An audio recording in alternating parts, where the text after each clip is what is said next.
अली इमाम मनास्तो मनम गुलाम अली हजार जान गिरामी फिदा बनाम अली अली अली अशहदु अन्ना सय्यदना व मौलाना मुहम्मदन अब्दुहु व रसूलुहु अम्मा बाद फ़अऊज़ु बिल्लाहि मिनश शैतानिर रजीम बिस्मिल्लाहिर रहमानिर रहीम मसलुल लज़ीना युनफ़िक़ूना अम्वालहुम फ़ी सबीलिल्लाह कमसलि हब्बतिन अम्बतत सबअ सनाबिल व फ़ी कुल्लि सुंबुलतिन मिअतु हब्बह वल्लाहु युज़ाइफ़ु लिमन यशा वल्लाहु वासिउन अलीम वक़ाल तबारक व तआला व नुनज़्ज़िलु मिनल क़ुरानि मा हुवा शिफ़ाउन व रहमतुल लिल मुमिनीन व ला यज़ीदु ज़ालिमीना इल्ला ख़सारा वक़ाल नबी अलैहि तस्लीम मन क़रअल क़ुरान उल्बिस वालिदाहु ताजन ज़ौअहु अहसनु मिन ज़ौइ शम्स सदक़ल्लाहुल अज़ीम व सदक़ रसूलुहुन नबीयुल अमीनुल मतीनुल करीम व नहनु अला ज़ालिका लमिनश शाहिदीन व शाकिरीन वल्हम्दुलिल्लाहि रब्बिल आलमीन। अदब और अक़ीदत के साथ गुजारिश है आप लोगों से कि चूँकि रात तक का आपने पूरी रात का जलसा रखा है, इसलिए जिसको आप रात के आखिर हिस्से में वक्त देंगे वो किसको सुनाएंगे, उसको कौन सुनेगा? आप ही लोगों को सुनाने वो आया है ना, ये कौन फरिश्तों को सुनाने आया? तो आप हजरात से गुजारिश है कि जो लोग बैठे हैं वो कम नहीं हैं। हम लोग मुदर्रिस हैं, दरसगाह में 2 बच्चों को पढ़ाते हैं, 10 को भी पढ़ाते हैं, ठीक है। और इसी गर्ज से मैं जलसे में हाजिर आता हूँ कि आपके बच्चे मदरसा जाते हैं तो वहाँ पढ़ाता हूँ, जलसे में आप आएँ तो यहाँ आपको कुछ पढ़ाऊँ। बात समझ रहे हैं? तो बड़े अदब से गुजारिश है, बड़ा कीमती वक्त है आपका और बहुत अहम वक्त में। और अभी आपने अनाउंसर साहब से सुना, ये रात के उस हिस्से में दाखिल हुए हैं कि रात के आखिर पहर में हर रात, एक रात नहीं, हर रात के आखिर पहर में जिसमें हम और आप पहुंच चुके हैं, अल्लाह ताला आसमानी दुनिया पर अपनी शान के लायक जलवा फरमाता है और ऐलान करता है कि है कोई मुझसे मांगने वाला, अपनी दीनी दुनियावी जायज हाजतों का तलबगार, मैं उससे मुंह मांगी अता कर दूं। ठीक है, तो आप उस वक्त में मौजूद हैं, इसलिए अब नींद को जब अब तक दूर रखे हैं तो अब भी आप नींद को दूर रखें। ये ना समझें कि मैं सोकर आपसे बात कर रहा हूं। अल्हम्दुलिल्लाह मैं एक जगह बोल के आया हूं, अब दूसरी जगह बोल रहा हूं। अल्लाह का शुक्र, दुआ है आप हजरात की। मैं ये गुजारिश करना चाहता हूँ आपसे, जितने लोग बैठे हैं वो कम नहीं है, लेकिन अदब से बैठे और तवज्जो से बैठे। मैंने कुरान मुक़द्दस के 2 अलग अलग पारों की 2 आयतें पाक तिलावत की है। एक सूरह बकरा 3रे पारे की आयत पाक है और दूसरी आयत मैंने सूरह बनी इसराइल 15वें पारे की आयत पाक तिलावत की है, जो आयत नंबर 82 है सूरह बनी इसराइल की। तवज्जो आप हज़रात का चाहता हूँ और बुखारी शरीफ की एक हदीस, चूँकि ये मदरसा है दारुल उलूम फैज़ान रज़ा, जिसके असातिज़ा मौजूद हैं, तलबा कराम मौजूद हैं, आप में से बहुत सारे सदर सेक्रेटरी और मेंबरान होंगे। सबकी खिदमत में मेरा अदब के साथ सलाम है और आपसे गुजारिश है कि अदब के साथ बारगाह रिसालत में दुरूद पाक नजर करें। अल्लाहुम्मा सल्ली अला सय्यिदना व मौलाना मुहम्मदिन व आले सय्यिदना मुहम्मदिन बारिक व सल्लिम सलातन दायमतन अलैका सय्यिदी या हबीबी या रसूलल्लाह सल्लल्लाहु तआला अलैहि वसल्लम। जलसे का उन्वान है शाफ़े उम्मत कॉन्फ्रेंस। ये नबी की शफात क्या है और ये उम्मत कौन है? उम्मत हम हैं और हम हैं गुनहगार। क्या उम्मत हम हैं और हम हैं गुनहगार, और जन्नत बना है नेकोकार। जरा आप लोगों से अदब के साथ गुजारिश, तवज्जो चाहता हूं। हम हैं गुनहगार और हमें गुनाह के असरात मालूम है। हर चीज का एक असर है, तो हमारे गुनाह का भी एक असर है। गुनाह का असर क्या है?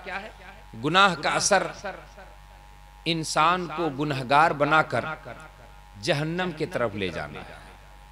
अब सवाल यह है कि जहन्नम से हम बचेंगे कैसे? पहले गुनाह के असरात हमसे दूर हों, और ये होगा कैसे? तो शाफ़े उम्मत रसूल करीम सल्लल्लाहु अलैहि वसल्लम की शफाअत से हमें जहन्नम से निजात हासिल होगी। बुखारी शरीफ, मुस्लिम शरीफ, तमाम हदीस की किताबें उठाकर देखें, रसूल करीम को रब ने यह इख्तियार दिया है कि अपने गुनहगार उम्मतों को मुझसे कहकर वो बजाय जहन्नम की जन्नत की तरफ ले जाए। अब जब क़यामत के दिन रसूल करीम, चूंकि नबी ने फरमाया शफाती ले अहले कबाइर मिन उम्मती, मेरी शफात मेरी उम्मत के कबीरा गुनहगारों के लिए, जिन्होंने कबायर गुनाह किए हैं। अब जब गुनहगारों का रसूल करीम जन्नत की तरफ ले जा रहे होंगे अपनी शफात से, तो वो परहेजगार देखेंगे तो रश करेंगे कि क्या अच्छा होता कि हम भी किसी गुनहगार से कुछ गुनाह उधार ले लेते तो नबी के शफात से जन्नत में जाते। अब आला हजरत फरमाते, सुनिए ये शेर की तशरीह के जुमले, फरमाते हैं क्या ही ज़ौक़ मुज़दा शफात है तुम्हारी वाह वाह, क्या ही ज़ौक़ मुज़दा शफात है तुम्हारी वाह वाह, कर्ज लेती है गुनाह परहेजगारी वाह वाह, कर्ज लेती है गुनाह। आला हजरत फरमाते कि परहेजगार जब देखेंगे कि गुनहगार नबी की शफात से जन्नत में जा रहे हैं तो वो तमन्ना करेंगे कोई गुनहगार हमें कर्जे में गुनाह देता तो नबी की शफात से हम जन्नत में जाते। क्या ही ज़ौक़ मुज़दा शफात है तुम्हारी वाह वाह, कर्ज लेती है गुनाह परहेजगारी वाह वाह। और फरमाते हैं आका उंगलियां हैं फैज पर, टूटे हैं प्यासे झूम कर। मैदान हुदैबिया में 1400 सहाबा के साथ नबी उमरा के लिए तशरीफ ले जा रहे थे। अचानक रुकना पड़ा क्योंकि मक्के के दुश्मनों ने रोक दिया उमरा करने से, और लंबा वक्त गुजर गया, पानी एक एक कतरा खत्म हो गया। रसूल करीम की बारगाह में सहाबा का आका चटियल मैदान में है, पानी का वजूद नहीं है, क्या किया जाए। नबी करीम ने अपना दस्ते मुबारक एक बर्तन में रखा। कहाँ रखा दस्ते मुबारक? जी बोले। बर्तन में रखा। जो सारे सहाबा उनके जानवर सब प्यास से परेशान थे, दस्ते अक़दस नबी ने बर्तन में क्या रखा कि उंगलियों के घाइयों से चश्मे नमीदार हो गए, और एक नहीं बल्कि नबी के दस्ते अक़दस से 5-5 चश्मे जारी हो गए। फरमाते हैं आला हजरत उंगलियां हैं फैज पर, टूटे हैं प्यासे झूम कर, नदियां पंजाबे रहमत की हैं जारी वाह वाह, नदियां पंजाबे रहमत की हैं जारी वाह वाह। अजीज हो, तो आप शाफे उम्मत कॉन्फ्रेंस में बैठे हैं और ये वक्त रब्बे करीम की रहमतों का नुज़ूल का है। सुभान अल्लाह, जिसको कहते हैं 4 चांद लगा है आपके इस कीमती वक्त में कि एक तो जलसे में बैठे अल्लाह और उसके रसूल जिक्र सुनने के लिए, और रात के इस हिस्से में जब खुदा आसमानी दुनिया पर तजल्ली फरमाया है और फिर नबी करीम सल्लल्लाहु अलैहि वसल्लम के तरफ मंसूब जलसा के शाफे उम्मत है। तो आप जितनी देर आप बैठे, थोड़ी देर मैंने 2 आयत तिलावत की, थोड़ा वक्त लूंगा उससे, लेकिन बेदारी के साथ, बेतवज्जो नहीं, क्योंकि अब तकरीर सुनने की गरज से नहीं, किसी को देखने की गरज से नहीं, बल्कि रब के बारगाह से रहमत बरस रही, उसमें नहाने की गरज से आप बैठे। क्या रहमत बरस रही है, उस रहमत में नहाने के गरज से बैठे।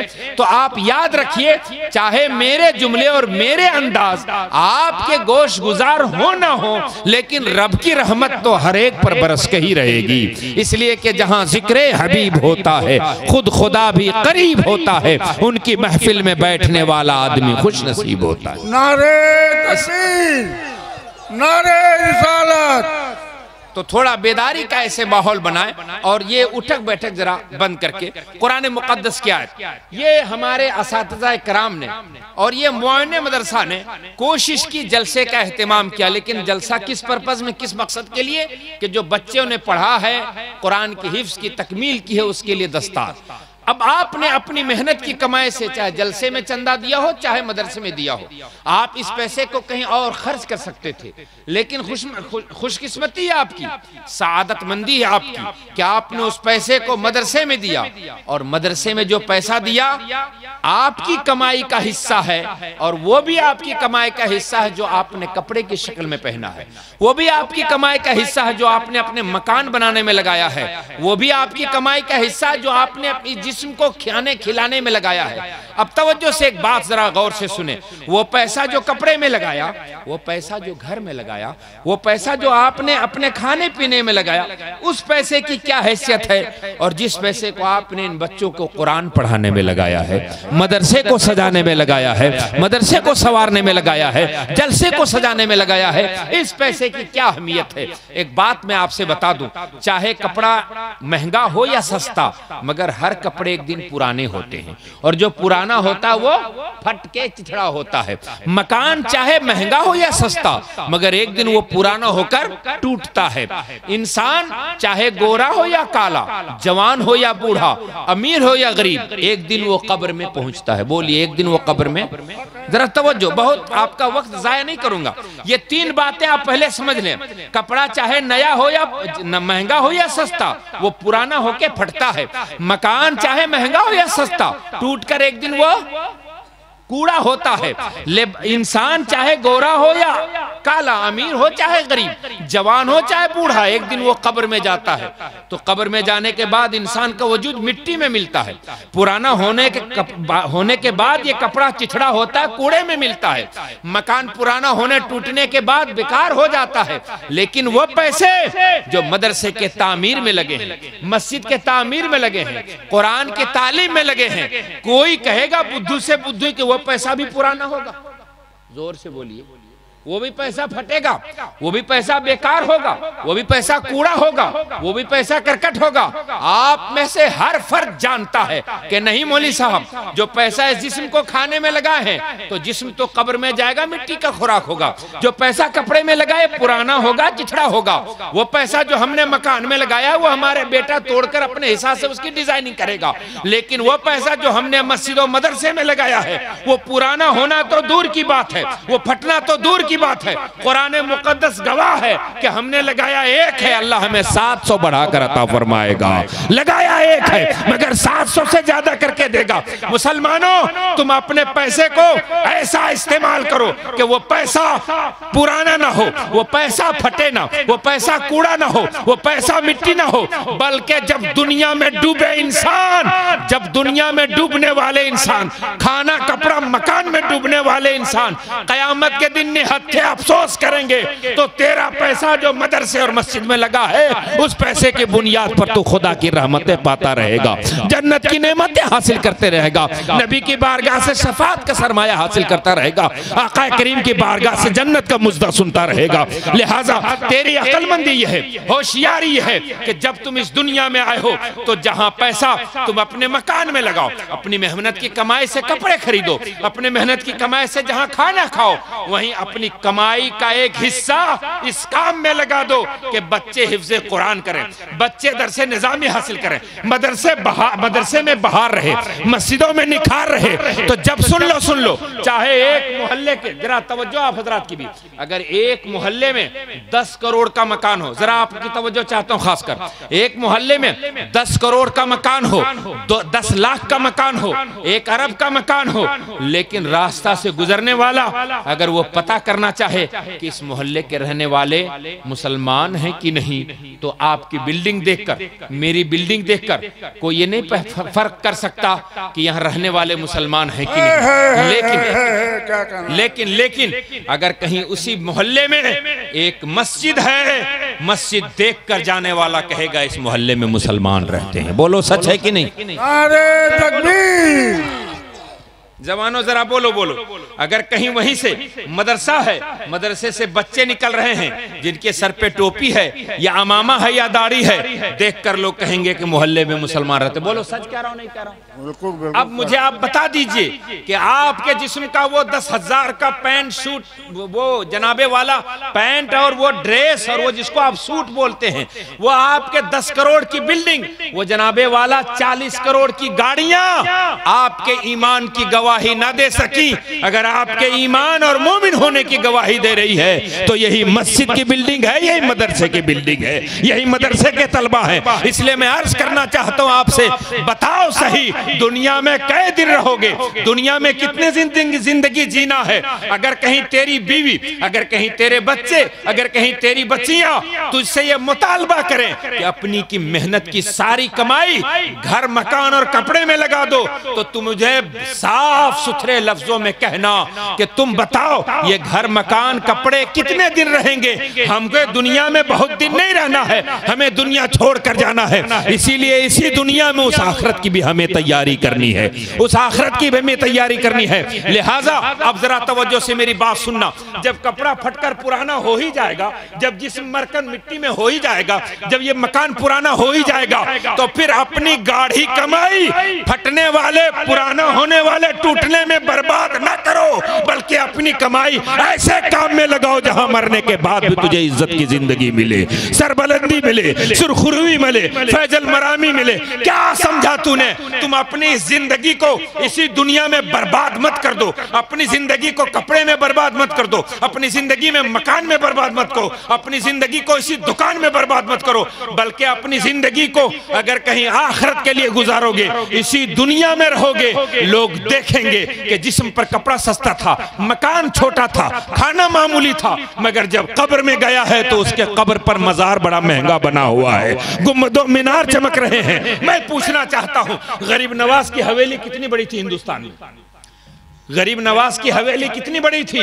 महबूब इलाही की हवेली कितनी बड़ी थी? मखदूम पाक की हवेली कितनी बड़ी थी? तो आपको पता चलेगा कि जनाब जंगल में अल्लाह अल्लाह करते थे, झोपड़ी में अल्लाह अल्लाह करते थे, लेकिन जब उन मर्द मुजाहिद ने, उन अल्लाह वालों ने अपनी जिंदगी को रजा इलाही में लगाया है, तो चाहे जिंदगी में कपड़े फटे हुए थे, चाहे जिंदगी में मकान छोटे थे, चाहे जिंदगी में झोपड़ी में बसर करते थे, लेकिन अल्लाह रब्बुल इज्जत ने वो इज्जत अता फरमाई है कि जब उन्होंने अपनी जिंदगी को रजा इलाही में लगाया है तो मरने के बाद उनके गुंबद मीनार चमक रहे हैं, गुंबदों मीनार चमक रहे हैं। और बात सिर्फ इतनी नहीं है, बात यह भी है कि हम जनाब वाला हर लम्हा मुसीबतों से दो चार रहते हैं, बीमारियों से परेशान रहते हैं, आफतों से घेरे रहते हैं, बलाओं के बीच रहते हैं, मगर वो ऐसे हैं जो बलाएं लोगों के दूर करते हैं, मुसीबतें दूर करते हैं, आफतें दूर करते हैं, तकालीफ दूर करते हैं। इसलिए जवानों आपसे गुजारिश है और अजीजों आपसे गुजारिश है, ये जो आज हम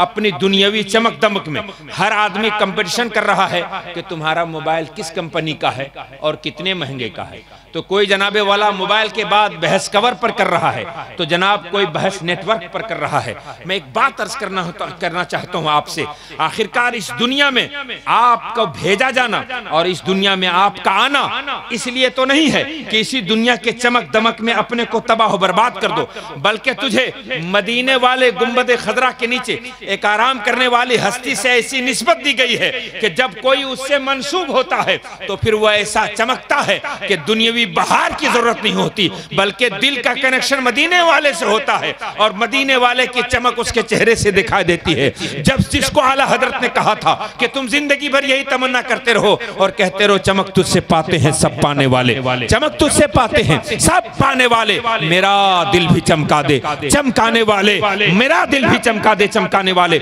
इसलिए अजीजों आपसे इल्तिजा है, ये हुफाज़े कुरान जलवाबार हैं, आपने इनके सर पर दस्तारे हिफ्ज रखा है, इसका मतलब क्या है?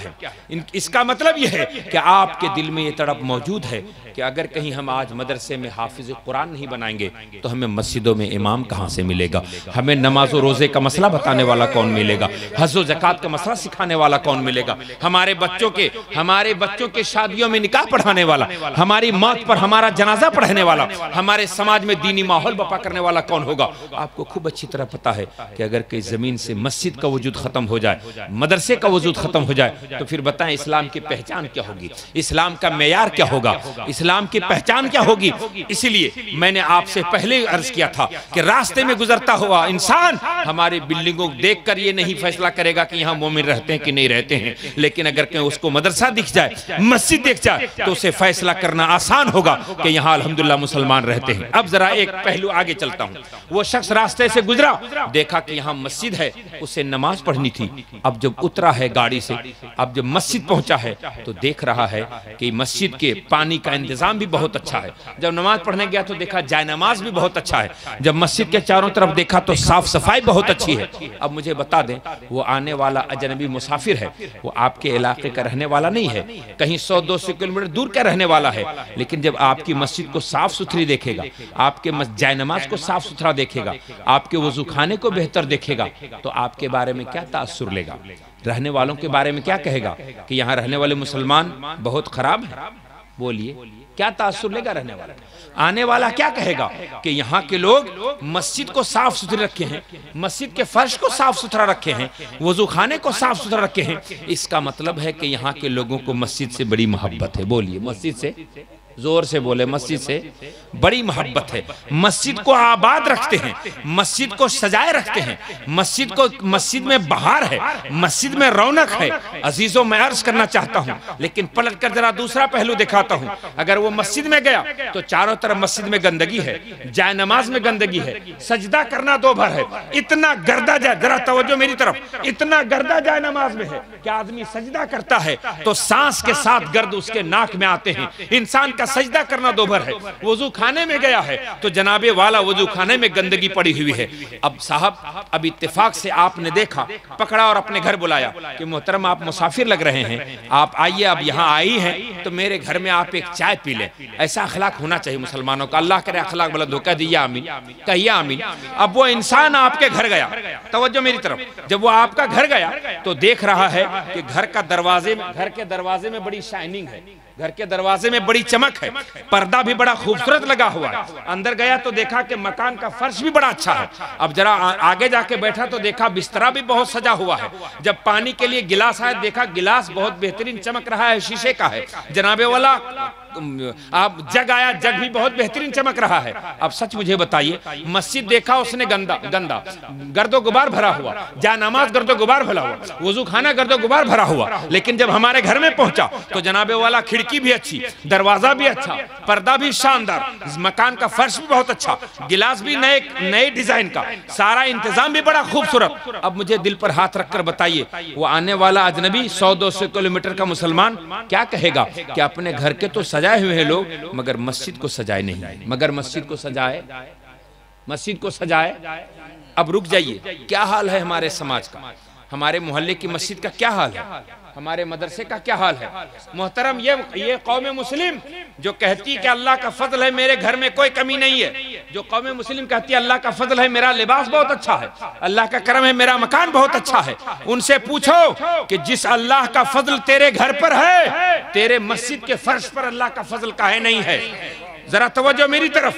कहां कह रहे हैं तरक्की कर गए, कहां कह रहे हैं बड़े समझदार हो गए, कैसे कह रहे हैं बड़े होशियार हो गए, कैसे कह रहे हैं बड़े दानिशमंद हो गए। अरे दानिशमंद तब होते कि मकान छोटा होता, मस्जिद बड़ी होती, मकान गंदा होता, मस्जिद सदी होती, घर का फर्श मैला होता, मस्जिद का फर्श चमकता होता, घर का पर्दा मैला होता, मस्जिद के जानमाज अच्छी होती। इसका मतलब यह होता कि जो चीजें दीन से मुतालिक है वहां मुसलमान दिल से लगा हुआ है और मकान दुनिया से लगा है, लिबास दुनिया से लगा है। यहाँ मुसलमान की तवज्जो कम है। आपको मैं बताना चाहता हूँ नुकसान। अब जरा दिल थाम कर सुनिए मेरे जुमले, अब जरा दिल थाम कर सुनिए। जब हमारे मस्जिद का फर्श ये हाल हुआ, मदरसे का फर्श ये हाल हुआ, मस्जिद की दीवारें ये हाल हुई, मदरसे का ये इंतजाम ऐसा हो गया, तो हमारे बच्चों को मदरसा जाना अच्छा नहीं लगने लगा, हमारी बच्चियों को मदरसा जाना अच्छा नहीं लगने लगा, मस्जिद में ठहरना अच्छा नहीं लगने लगा। ये हुआ कि जल्दी से सजदा करो, भागो, पैंट गंदा हो रहा है, कपड़ा गंदा हो रहा है, वजू खाना ठीक नहीं है, मस्जिद का जनाबे वाला इसना खाना ठीक नहीं है। अब हमारे बच्चे जनाबे वाला मस्जिद से दूर हो रहे हैं, मदरसे से दूर हो रहे हैं। नुकसान क्या हो रहा है, क्या नुकसान हो रहा है? 70 साल 80 साल होकर मुसलमान मर रहा है, मगर उसे वजू का मसला पता नहीं, उसे गुस्ल का मसला पता नहीं है, उससे जनाबे वाला जनाजे का मसला पता नहीं है। सुन सुन सुन, जिस बच्चे को पालने में 10 लाख खर्च किया, पढ़ाने में 50 लाख खर्च किया, जिसको तूने 2 करोड़ का मकान बना कर दिया, जब तेरी मौत हो रही है, जब बेटा तेरे जनाजे में खड़ा हो रहा है, उसे जनाजे की नीयत नहीं पता है, उसे जनाजे की दुआ नहीं पता है, उसे बाप को नहलाने का मसला नहीं मालूम है।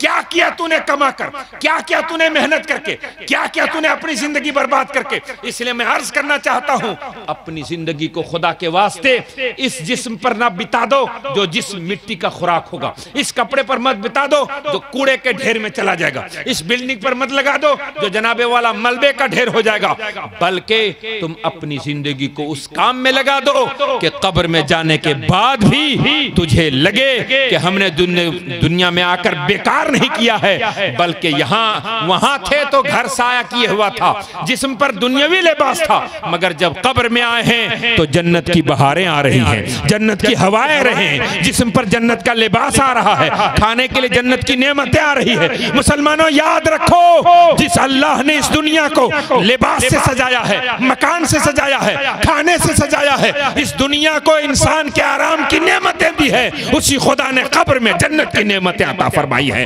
जन्नत की बहारें अता फरमाई है। ए मुसलमान, अक्लमंद वो है जो दुनिया की बहारों से भी फायदा हासिल करे और ईमान और अमल बचाकर कब्र में जन्नत की नेमतें हासिल करने का इंतजाम करे, आखिरत में जन्नत के लिए इंतजाम करना पड़े, जन्नत का इंतजाम करके जाए, आखिरत में नबी की शफात के लायक अपना मुंह बना कर जाए। इसलिए अजीजों, शाफ़े उम्मत कॉन्फ्रेंस में आने वालों सबसे इल्तिजा है कि नबी की शफात का माना क्या है। दुनिया में मनमाना जिंदगी गुजारें, जो चाहे खाएं, जो चाहे पिएं, जो चाहे बोलें, जैसा चाहे बोलें, उसके बाद कहें कि नबी की शफात हमें चाहिए।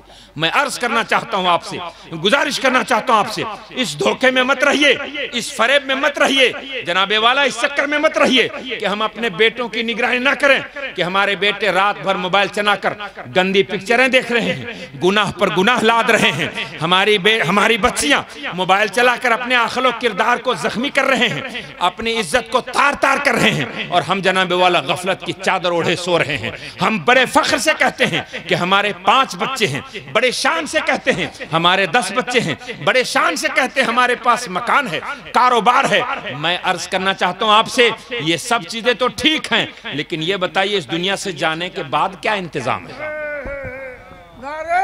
इस दुनिया से जाने के बाद क्या इंतजाम है? क्या इंतजाम है इस दुनिया से जाने के बाद? क्या इंतजाम है?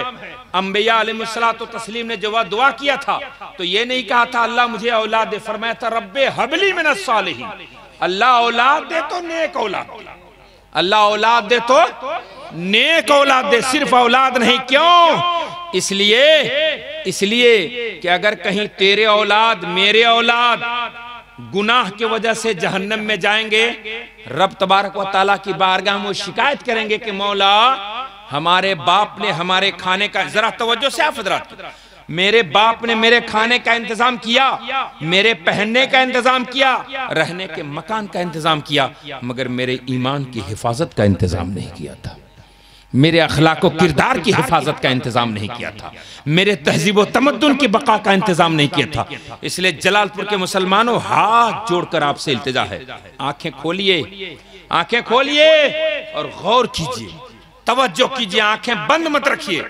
अफसोस और मलाल की बात यह है कि हमें सब कुछ पता है कि हमारे समाज में हो क्या रहा है, हम सब कुछ जानते हैं कि हमारे समाज के बच्चे बच्चियां और पूरा मुआशरा हमारा किस गुनाह और किस पाप में डूबता जा रहा है, मगर समाज में एक टीम तैयार नहीं हो रही है, समाज में एक सोसाइटी नहीं बन रही है कि अब हम निगरानी करेंगे अपने बच्चों की, अब हम तवज्जो करेंगे अपने बच्चियों पर। और जहां स्कूल, अगर हम लोग गुफ्तगू करना शुरू करते हैं तो लोग कहते हैं मौलाना आप लोग स्कूल और कॉलेज के एजुकेशन के मुखालिफ हैं। नहीं, हरगिज नहीं, आपको पता नहीं है, अब वक्त बहुत ज्यादा हो गया। अभी मैं जलालपुर बाजार में आया था 23 तारीख को, वहां भी मैंने बोलना शुरू किया, लेकिन मजमे का यही हाल था। एक दर्द है मुझे, इन लोगों के सर पर आपने हिफ्ज़े कुरान का ताज रखा है। क्या समझा है कुरान को? कुरान शरीफ किसी के मरने के बाद तीजा में पढ़ी जाने वाली किताब है? क्या समझा है कुरान को?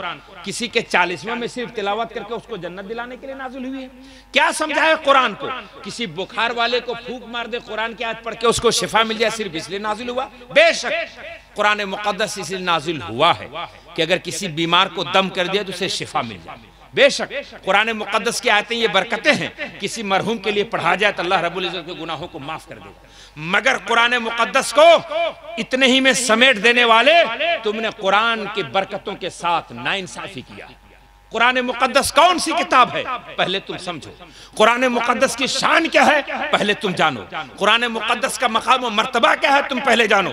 बस एक जुमला बोलता हूं, अगर आप लोग समझ जाएं, लगे कि आप लोग कुछ देर बोलना चाहिए कुछ लोग आप लोग थोड़ा सा सिमट कर आगे आएंगे क्या? थोड़ी देर, बहुत आप देर तो रुक ही गए, थोड़ा देर सिमट के आए तो दरूद पाक पढ़िए आप लोग। थोड़ा भाईजान मेहरबानी करें, थोड़ा मेहरबानी करें, मेहरबानी करें, मेहरबानी करें। बरकत कुरान, ये रात का बहुत कीमती हिस्सा है जिसमें आप बैठे हैं, बहुत कीमती हिस्सा। इससे ज्यादा कीमती हिस्सा रात का नहीं होता। थोड़ी देर तशरीफ रखिए, दरूद पाक पढ़ते हुए अल्लाहुम्मा सल्ली अला सय्यिदना मुहम्मदिन व अला सय्यिदना मुहम्मदिन बारिक व सल्लिम सलातन दाइमतन अलैका व अला आलिका सय्यिदी या हबीबी या रसूलुल्लाह सल्लल्लाहु अलैहि वसल्लम। अच्छा, तवज्जो मेरी तरफ, जरा गौर से सुनिए। मैंने कुरान मुकद्दस की दूसरी आयत तिलावत की थी, 15वां पारा, आयत नंबर 82 है, सूरह बनी इसराइल की। रब कदीर इरशाद फरमाता है वनुनज़्ज़िलु मिनल कुरान मा हुवा शिफ़ाअ व रहमतुल लिल मुमिनीन वला यज़ीदु ज़ालिमीना इल्ला खसारा। हमने कुरान में ऐसी आयतें नाजिल की हैं जिसमें मोमिनों के लिए शिफा भी है और रहमत भी है। मोमिनों के लिए शिफा भी है और रहमत भी है। अब जनाबे वाला आपके भदोही के बगल में पीरोपुर भी है, भदोही के बगल में कोरोना भी है। वहाँ के गैर मुक़ल्लिद आलिम हमारे पास गए। अब कहते हैं कि मौलवी साहब आप लोग कहते हैं कि तावीज़ लिखना और तावीज़ देना और तावीज़ पहनना जायज़ है। हमने कहा सिर्फ हम ही नहीं कहते, कुरान मुक़द्दस भी कहता है। जरा आप लोग गौर से सुनिए, जब बात आती है ना सवाल और जवाब की तो बड़ी परेशानी खड़ी हो जाती है। इसलिए उलमा के सामने से कुछ सीख लिया करें, तवज्जो से सुने। कुरान मुकद्दस कहता है वनुनज़्ज़िलु मिनल कुरान मा हुवा शिफा। हमने कुरान में ऐसी आयतें रखी जिसमें शिफा है। हमने कहा मोहतरम शिफा की 3 सूरतें हैं, या तो पढ़ने वाला खुद पढ़े और उसे शिफा मिल जाए, या तो पढ़कर उसे जनाबे वाला दम किया जाए और उसे शिफा मिल जाए, या तो पानी पर उसे दम करके दे और शिफा मिल जाए। तीसरी सूरत यह है कि जनाबे वाला कुरान शरीफ की आयतें लिख कर दे और उसे शिफा मिल जाए। अब इतनी सूरतें हैं, 4 सूरतें, या तो जनाब खुद पढ़े, या तो पढ़ करके दम कर दे, या जनाबे वाला पानी में पढ़कर पिला दे, या किसी कागज में लिखकर लगा दे। अल्हम्दुलिल्लाह हम लोग दम करके, जरा तवज्जो मेरी तरफ, हम लोग दम करके भी पिलाते हैं, खुद कहते हैं पढ़कर दम कर लो, और जनाबे वाला अमल करके भी शिफा पाते हैं और फिर लिख करके भी देते हैं। और ये सारे के सारे काम के हमारे पास मजबूत दलाइल, अल्लाह का फजल है। इस पर मेरा पूरा एक रिसाला ही है पूरा। अगर आप लोग चाहिए थोड़ा राब्ता रखें, खाली जलसे तक मुझसे राब्ता ना रखें, इस्लाह मुआशरा पर नजर रखते हुए मुझसे राब्ता रखें। अल्हम्दुलिल्लाह उसका भी मेरे पास काम है और अल्लाह लगातार करता हूं, अल्लाह का फजल है 16 साल से। जरा तवज्जो मेरी तरफ रखें। तो ये सारे सबूत मौजूद है अल्हम्दुलिल्लाह। लेकिन आज हम दूसरे पहलू पर बात करना चाहते हैं कि कुरान मुकद्दस ने यह कहा कि हमने शिफा रखी है। इसमें किसके लिए शिफा रखी है? जिसका ईमान हो कुरान पर। शिफा कैसा? जिस्म बीमार हो ये छोटी बीमारी, आंख में दर्द हो ये छोटी बीमारी, पैर में दर्द हो ये छोटी बीमारी, मगर ईमान पर गर्द पड़े ये सबसे बड़ी बीमारी। ईमान पर गर्द पड़े सबसे बड़ी बीमारी। सुनिए सुनिए जरा तवज्जो से। अगर कोई कौम कहे कि तुम्हारे पास कुरान सबसे बड़ी किताब है, सबसे अच्छी किताब है, सबसे उम्दा किताब है, तो तुम्हारे पास इसका जवाब क्या होगा कि जब सबसे अच्छी किताब, सबसे उम्दा किताब, सबसे पावरफुल किताब, तो तुम कमजोर क्यों पढ़ते जा रहे हो? तुम लाचार क्यों दिखा दे रहे हो? तुम मजबूर क्यों दिखा दे रहे हो? तब तुम क्या जवाब दोगे? उस वक्त इस कुरान की आयत को सहारा बना लेना कि सच तो यही है कि कुरान की आयतों में लाचारी से भी शिफा है, मजबूरी से भी शिफा है, बेरोजगारी से भी निजात है, परेशानी से भी निजात है। लेकिन शर्त यह है कि तब तक दवा काम नहीं करती जब तक इंसान दवा खा लेने लेता। बोलो, दवा खाली जेब में रखेगा तो काम हो जाएगा क्या? बुखार है, केरोसिन जेब में रखेंगे तो बुखार दूर हो जाएगा? बोलिए, काल पाल जेब में रख लेंगे बुखार दूर हो जाएगा? नहीं ना दूर होगा, खाना होगा। कुरान मुकद्दस ये कहता है कि मेरी आयतों में शिफा है, यानी चाहे तुम्हें जो भी परेशानी हो, बेरोजगारी की परेशानी है, आओ हमारे पास शिफा है। तुम्हारी इज्जत में कमी हो रही, आओ तुम्हें इस परेशानी से भी निजात देते हैं। तुम्हें समाज में रुसवाई का सामना करना पड़ रहा है, आओ इससे भी हम निजात देते हैं। अगर तुम्हें किसी तरह की परेशानी है, आओ हर मसले का हम हल बताते हैं। आप कहोगे मौलाना इतना बड़ा दावा करते? हम कहा जी मैं दावा करता हूं, कुरान मुकद्दस गवाह है।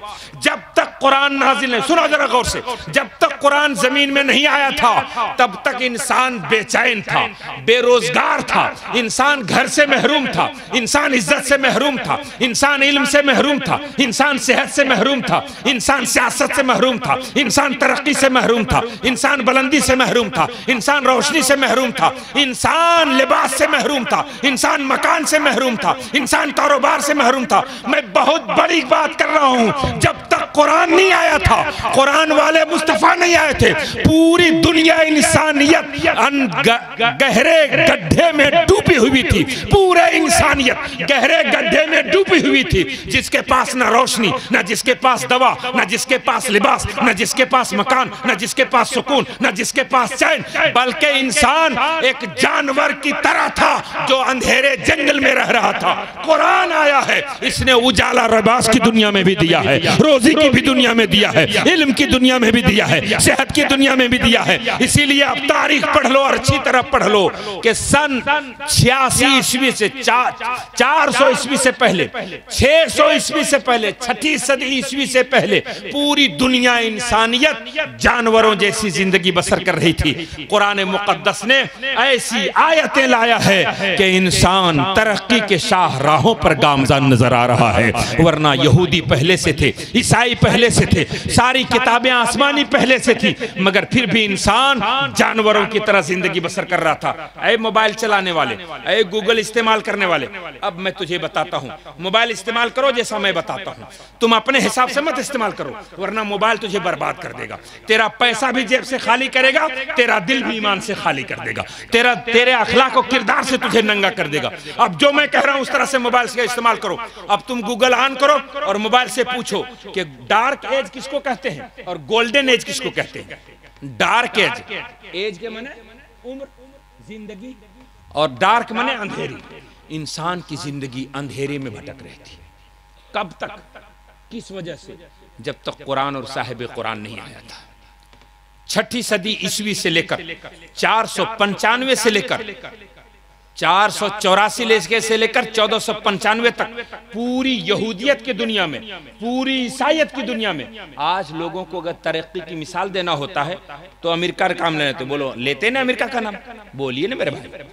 अभी कल मैं एक जगह बैठा था, एक मीटिंग में, एक साहब कहते कि जर्मन 2 बार तबाह हुआ, वर्ल्ड वार फर्स्ट में और वर्ल्ड वार सेकेंड में। दोनों बार जर्मन क्या हो गया था? तबाह हो गया था। लेकिन आज जर्मन के पास ऐसे ऐसे टैंक हैं कि आज जनाबे वाला यूक्रेन जैसा मुल्क भी उससे टैंक मांग रहा है और दुनिया जो है उसको देने की सिफारिश कर रहा है। बहुत होशियार, बहुत तेज तर्रार, बहुत मजबूत। अब मैं आपसे पूछता हूं कि जरा 1495 ईस्वी, अभी कितना चल रहा है? 2000? अरे जोर से बोलिए, मैं डर क्या रहे। 2023 चल रहा है। 1495 ईस्वी से पहले आखिरकार यहूदी ईसाई अपने बारे में लिख रहे हैं कि हम लोग जानवरों की तरह थे। क्यों जानवरों की तरह भाई? काहे जानवरों की तरह थे? तौरात तो थी ना यहूदियों के पास, इंजील थे ना ईसाइयों के पास, हज़रत मूसा अलैहिस्सलाम के कौम के मानने वाले थे ना। क्यों हमको बुलाएं साहब? ईसा अलैहिस्सलाम तो तस्लीम आ चुके थे ना, तो फिर वो जानवरों की जिंदगी क्यों बसर कर रहे थे? क्यों जानवरों की तरह थे? वो खुद लिख रहे हैं जानवरों की जिंदगी थी। ना सफर के लिए कोई इंतजाम था, ये जो कारें चमचमा रही हैं कहाँ मौजूद था? ये जहाज जो फजाओं का सीना चीर रहा है उसका वजूद कहाँ था? ये जो बड़े बड़े टैंक्स हैं इसका वजूद कहाँ था? ये दरियाओं के सीने जो चीर कर जो कश्तियां चल रही हैं इसका वजूद कहाँ था? हज़रत ईसा अलैहिस्सलाम अल्लाह के नबी आसमान से तशरीफ लाए, रब्बे कदीर की वही आई, हज़रत मूसा अलैहिस्सलाम पर आया। जरा जहन हाजिर रखिएगा, जिस कुरान के लिए दस्तार आपने बांधा है, मैं उस कुरान का एजाज समझा रहा हूँ। हमने कुरान को समझा था तीजा में पढ़ने वाली किताब से, 40 में पढ़ी जाने वाली, खाली बुखार में दम करने जाने वाली। सुनो कुरान किसको कहते हैं, सुन कुरान है क्या।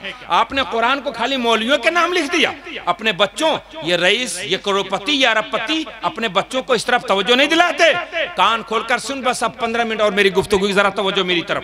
कुरान मुकद्दस जब तक नहीं, महबूब मुकर्रम जब तक नहीं, तो पूरी दुनिया में अंधेरा, पूरी दुनिया में बेबसी, पूरी दुनिया में बेबसी।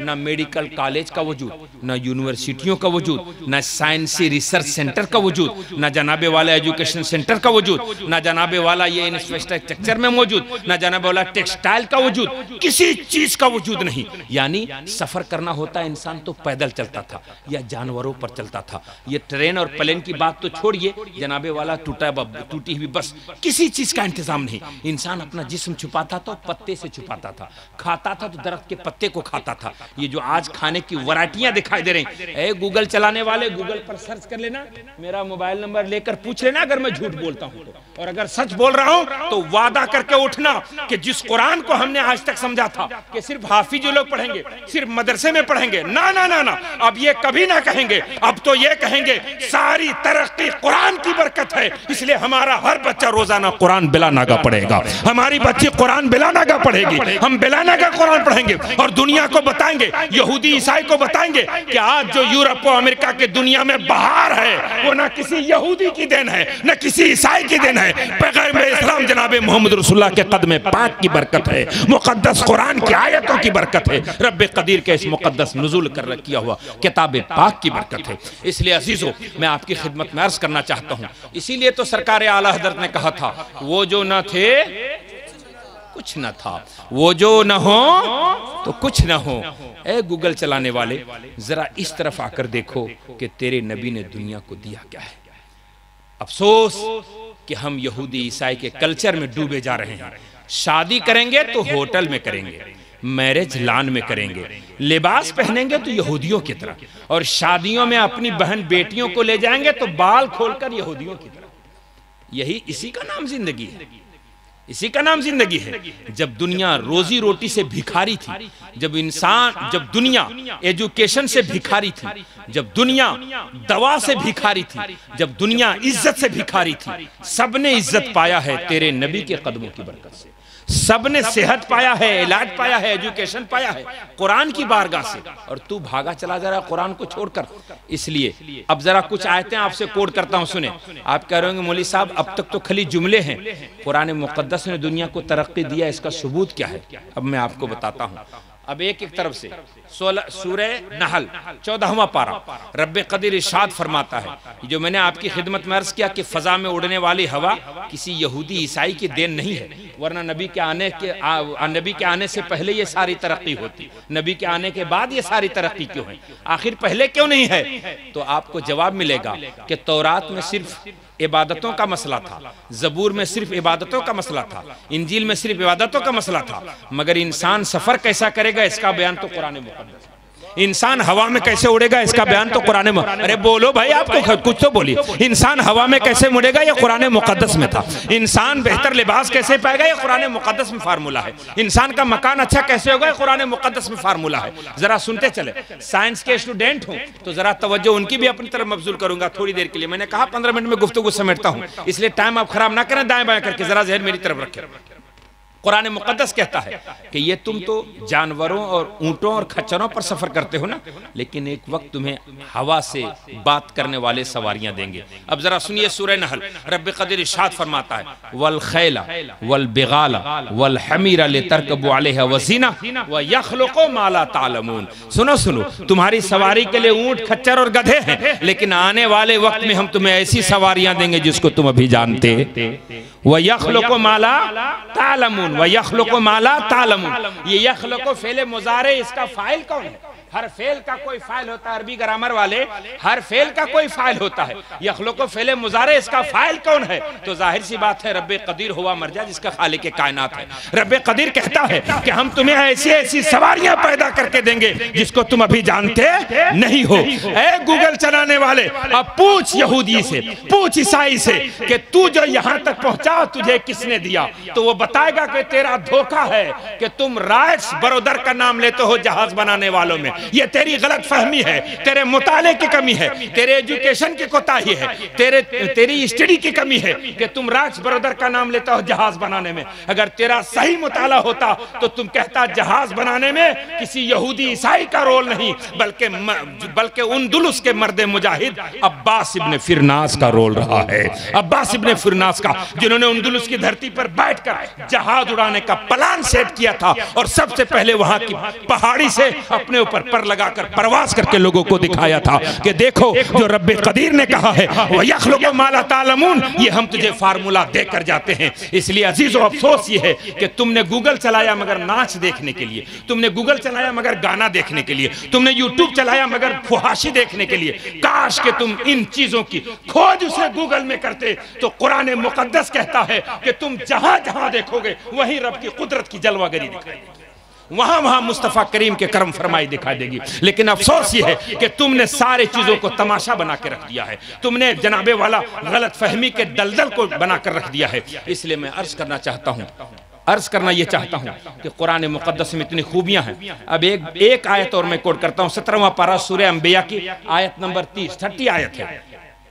जब किसी साइंसदान से पूछोगे ये दुनिया कैसे बनी, साइंस के स्टूडेंट जो होंगे उनसे पूछो कि दुनिया कैसे बनी, तो वो कहेंगे बिग बैंग थ्योरी से। कैसे कैसे बनी दुनिया? जी सही कह रहा हूं ना, यही कहते हैं साइंसदान।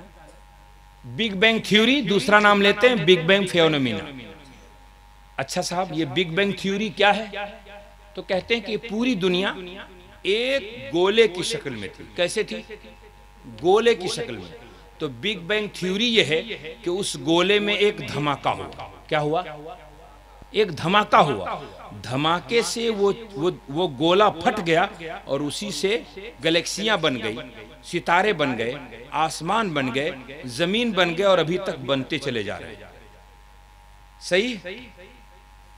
अच्छा एक बात बताइए, अगर ये सही है कि गोले में धमाका हुआ तो दुनिया बन गई, आसमान, जमीन, चांद, सूरज, गैलेक्सियां, सितारे सब बन गए, तो अगर धमाके से कोई चीज बनती है साहब, तो पेंटागन टावर जिसमें 200 कमरे या 400 कमरे थे, उसमें 9/11 में धमाका ही तो हुआ था। सही करें गलत करें? 9/11 में जो पेंटागन टावर में धमाका हुआ था वो धमाका ही था ना। पता है कि नहीं आप लोगों को 9/11 वालों? जिसमें ओसामा बिन लादेन को हाईलाइट किया गया, फिर क्या क्या हुआ सब आप लोगों को पता है। तो धमाका ही तो हुआ था। तो बिग बैंग थ्योरी का मतलब यह हुआ गोले में धमाका होना, और धमाका ऐसा होना जिसमें बिगड़ा नहीं बल्कि बनता चला गया, और ऐसा धमाका कि आज तक बन रहा है। आप ही लोगों की तरफ आ रहा हूं, जरा तवज्जो मेरी तरफ। तो जनाबे वाला वो पेंटागन टावर बिगड़ा क्यों? वो 200 कमरे का एक बिल्डिंग थी, तो धमाका हुआ तो 2-2 कमरे का अलग अलग मकान बन जाना चाहिए था। क्यों भाई? 2-2 कमरे का अलग अलग मकान बन जाना चाहिए था। अगर धमाका हुआ, बिग बैंग थ्योरी से दुनिया बनी, तो धमाका हुआ 7 आसमान बन गए, तो ऐसे पेंटागन टावर में धमाका हुआ 2-2 कमरे का मकान बन जाना चाहिए था। आप तजर्बा करके देख लीजिए, किसी का 10 कमरे का मकान, उसमें धमाका कर दीजिए, 2-2 कमरे का 5 मकान बन जाएगा। क्यों भाई बोलते क्यों नहीं? बोलिए बन जाएगा। तो फिर ये साइंस कैसे कहता है बिग बैंग थ्योरी से बना, धमाके से बना?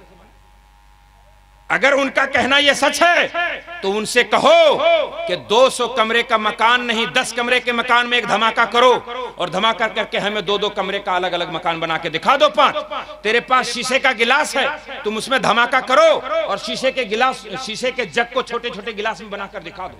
अगर धमाके से कोई चीज बनती है तो फिर अभी तुम क्यों नहीं बनाते हो? तो इसका मतलब यह हुआ कि अगर धमाके से बना है तो इसका मतलब धमाका करने वाला कोई निराली शान वाला है। धमाका करने वाला कोई। आप लोगों से इल्तिजा है कि जरा मुताला कीजिए और कुरान की अजमत को समझाइए, वरना ये नए नस्ल के बच्चे और बच्चियां कुरान से दूर होंगे। उसकी जिम्मेदारी हमारी और आपकी। हम भी मोबाइल में और यूट्यूब में अपनी जिंदगी को बर्बाद कर रहे हैं। मोबाइल और यूट्यूब निकालिए अपने को और जरा मुताला करिए, कुरान की अजमत को समझाइए। अब आओ मैं समझाता हूं। आखिरकार धमाका हुआ और बिल्कुल हुआ है, लेकिन आप धमाका करते तो तबाही होती है, मगर दुनिया बनने में धमाका हुआ है तो तबाही नहीं हुई बल्कि आबादी हुई। फिर वो कैसा धमाका था, किसने धमाका किया? हाँ, बिलाशुबा धमाका हुआ। हुफाज कुरान से तवज्जो, 17वां पारा सूरह अंबिया आयत नंबर 13 यानी 30वीं आयत है। रब्बे कदीर फरमाता है, अवलम यरल्लज़ीना कफरू अन्ना समावाति वल अर्द कानता रतकन फफतकनाहुमा। क्या ये देखते नहीं दुश्मन कि अल्लाह रब्बुल इज्जत ने इस आसमान और जमीन को एक गोले में फतकनाहुमा धमाका किया। क्या किया? कानता रतकन, वो गोला था, फफतकनाहुमा तो उनको फाड़ा। आसमान और जमीन को रब्बे कदीर ने उस गोले को फाड़ कर बनाया है। तो धमाका अगर दुनिया करती है तो तबाही होती है, और धमाका खालिक के कायनात करता है तो आबादी होती है। अब समझ में आया आपको? आप ये समझ रहे थे कि साइंस की थ्योरी है ये, अफसोस है, अगर कहीं कुरान पढ़े होते तो जो तुम यहूदियों के नाम लिखते हो, ईसाइयों के नाम लिखते हो, तुम कहते हो नहीं, अगर यहूदियों के नाम होता तो फिर यूरोपियन हिस्टोरियन डार्क एज क्यों कहते कि 484 ईस्वी से लेकर 1495 ईस्वी तक पूरे यहूदी और ईसाई की दुनिया में जानवरों जैसा माहौल था। न खाने का सलीका, न पहनने सलीका, न रहने का सलीका, न जिंदगी का सलीका, बिल्कुल जानवरों जैसी जिंदगी थी। तब उनसे पूछो कि आज जो यूरोप की दुनिया में बाहर है, जो अमेरिका और लंदन की सड़कें चमचमा रही हैं, जो उनकी बिल्डिंगें चमचमा रही हैं, उनके कारी चमचारे उनको कहाँ से मिला? तो जवाब मिलेगा कि तुम तो नाच गाने में डूब गए, तुम तो जनाबे वाला अपनी शान और अपनी मोछ में डूब गए, तुम तो अपने लिबास के चमकाने में डूब गए, तुम तो अपने बिल्डिंग के चमकाने में डूब गए, आपस में लड़ने भिड़ने में डूब गए, भाई बहन की शिकवा शिकायत में डूब गए। आओ हम बताते हैं, तुम लड़ने में डूब गए, चुगली गीबत में डूब गए, नाच गाने में डूब गए, और हम कुरान की आयत के समझने में लग गए, कुरान की आयत के समझने में लग गए। तुम ये समझ रहे थे कि यहूदियों का देन है। यहूदी कहता है कि जो 1 2 3 से 10 तक लिखते हैं, 1 2 3 तो बड़ी चीज है, 0 भी हम लोगों के पास नहीं था। 1 से लेकर 10 तक अगर किसी ने गिनती दिया है तो वो गुलामान मुस्तफा के कदम नाज की बरकतें हैं। कहां आप खोए हैं गफलत में, कहां डूबे हैं गफलत में। इसलिए हाथ जोड़कर इल्तिजा है, अपने मदरसों को शानदार बना दो ताकि सबके बेटे बेटियां पार्ट टाइम क्लास चलाओ। पार्ट टाइम कम से कम 1 घंटा सुबह बेटे बेटियों को स्कूल भेजो, या दोपहर में भेजो, शाम को भेजो, लेकिन जरूर मदरसे को बेहतर बनाकर, मदरसे के डेस्क बेंच को बेहतर कर दो, मदरसे के कमरे को अच्छे कर दो, ताकि जब आपके बेटे बेटियां 10,000 का सूट पहन के आए, जब जनाबे वाला 1500 का जूता पहन के आए, और जनाब जब मदरसे में आए तो उनको आकवर्ड ना लगे, उनको अजीब ना लगे, बल्कि लगे कि नहीं मदरसा भी सजा हुआ है। जब मस्जिद में जाए तो लगे कि जाए नमाज भी साफ सुथरा है, वजू खाना भी साफ सुथरा है, मस्जिद के दरो दीवार भी साफ सुथरा है। अगर कहीं हमारे बच्चे बच्चियां मस्जिद और मदरसे से करीब नहीं हुए, कुरान की तालीम से करीब नहीं हुए, इसका मतलब यह कि सीधा जिम्मेदार हम हैं, सीधा जिम्मेदार हम हैं कि जिनको हमने महंगे कपड़े दिए, महंगा मकान दिया, उनके लिए अच्छे मदरसे का इंतजाम नहीं कर दिया, अच्छे मौलाना का इंतजाम नहीं कर दिया। इसलिए अब मैं अपनी गुफ्तगू को समेट कर आपसे इल्तिजा करता हूं कि कुरान मुक़द्दस वो अजीम किताब है, वो अजीम किताब है जिसमें सारी खूबियां हैं। अब सुनिए, इसीलिए इस किताब को उम्मुल किताब कहते हैं। क्या कहते हैं? ऑल सब्जेक्ट, चाहे यूनिवर्सिटी में पढ़ाया जाए, चाहे मेडिकल कॉलेजों में पढ़ाया जाए, जितने सब्जेक्ट पढ़ाए जाते हैं, सारे सब्जेक्ट अगर किसी एक किताब से निकला है तो वो कुरान मुक़द्दस है। बोलो क्या है उसमें? अब 2 आयतें कोड करता हूं, मोबाइल में रिकॉर्ड कर लीजिए, सुन लीजिएगा, फिर हमसे बात करिए। रब्बे कदीर फरमाता है, वला रतबिन वला याबिसिन इल्ला फी किताबिम मुबीन। कोई छोटी सी सूखी चीज ऐसी नहीं आसमान और जमीन में, कोई छोटी सी गीली चीज नहीं आसमान और जमीन में, चाहे छोटी हो या बड़ी, सबका जिक्र कुरान मुक़द्दस में मौजूद है। सबका जिक्र कहां मौजूद है? बोलिए जरा एक बार जोर से। अब तो मैं कह दिया, मेरी गुफ्तगू खत्म होने जा रही है। मैं कुरान की आयत कोट कर रहा हूं, वो कुरान की आयत जिसको गुरु नानक ने याद किया था, जो यहूदी बड़ी गहराई से पढ़ रहे हैं, ईसाई गहराई से पढ़ रहे हैं, नाच गाने में डूब गए, नाच गाने से तुझे इज्जत मिल जाएगी। अब दूसरी आयत कोट करता हूं, रब्बे कदीर फरमाता, व नज़्ज़लना अलैकल किताबा तिबयानन लिकुल्लि शै। ऐ महबूब, हमने आप पर ऐसी किताब नाजिल की है जिसमें सारी चीजों का तफसीली बयान मौजूद है, जिसमें सारी चीजों का तफसीली बयान मौजूद है। आप क्या समझते हैं कि अगर चमड़ा किसी का जल जा रहा है, चमड़ा किसी का जल जा रहा है, तो उसके जगह पर दूसरा चमड़ा लगाया जाता है, तो ये किसी यहूदी का देन है, किसी ईसाई का देन है? कोई मेडिकल कॉलेज नहीं था नबी के आने से पहले, कोई हॉस्पिटल का वजूद नहीं था नबी के आने से पहले, कोई यूनिवर्सिटी का वजूद नहीं था नबी के आने से पहले, कोई कॉलेजेस नहीं नबी के आने से पहले। ये मेडिकल की दुनिया में मेडिकल कॉलेज हो, यूनिवर्सिटी हो, कुछ भी हो, सबके दुनिया में अगर बहार है तो मुस्तफ़ा करीम के कदम पाक की बरकत है। बस आखिरी आयत कोट करता हूं, ये सर्जरी अगर समझते हैं किसी यहूदी का देन है तो आपका धोखा है, इसी कुरान का देन है। 5वां पारा सूरह निसा, रब्बे कदीर ने इरशाद फरमाया, कुल्लमा नाज़िजत जुलूदहुम बदलनाहुम जुलूदन गैरा। जब जहन्नमियों का चमड़ा जहन्नम की आग से जल के झुलस जाएगा तो हम उसकी जगह दूसरा चमड़ा बदल देंगे। वह नादेदत कुल्लहुम बदलना जुलूदन गैरा, जब जगह आग झुलसा देगी उनके चमड़े को तो उसके जगह हम दूसरा चमड़ा चढ़ा देंगे। दुनिया ने देखा कि चमड़ा बदलने का मतलब यह है कि चमड़े पर तकलीफ होती थी आग से, फिर चमड़ा इसलिए रब बदलेगा ताकि फिर से इसको तकलीफ हो। इसका मतलब यह हुआ कि पहले चमड़े में जैसी तासीर है जब यहां बदला जाएगा तो वैसे ही तासीर हो जाएगी। तो कहां भीख मांग रहे हो, सर्जरी की भीख कहीं नहीं मिल सकती, कुरान ही ऐसा है जहां सर्जरी की भीख तुझे मिलेगी, कुरान ही की बारगाह में। अब बस इजाजत चाहता हूं आपसे हाथ जोड़कर, फिर कभी आपसे अर्ज करूंगा। इसलिए कुरान की अहमियत को समझो, सिर्फ तीजा में पढ़ने के लिए नहीं, सिर्फ 40वें में पढ़ने के लिए नहीं, सिर्फ बरसी में पढ़ने के लिए नहीं, बल्कि रोज पढ़ने के लिए और रोज समझने के लिए कुरान को अमल करो, अपने बच्चों तक पहुंचाने, ताकि हमारे बच्चों को लगे कि ये जो इलाज की दुनिया में बहार है, ये लिबास की दुनिया में बहार है, ये मकान की दुनिया में बहार है, ये कारोबार की दुनिया में जो बहार है, ये खाने की दुनिया में बहार है, ये किसी यहूदी की नहीं बल्कि कुरान मुक़द्दस की बरकतों का नतीजा है।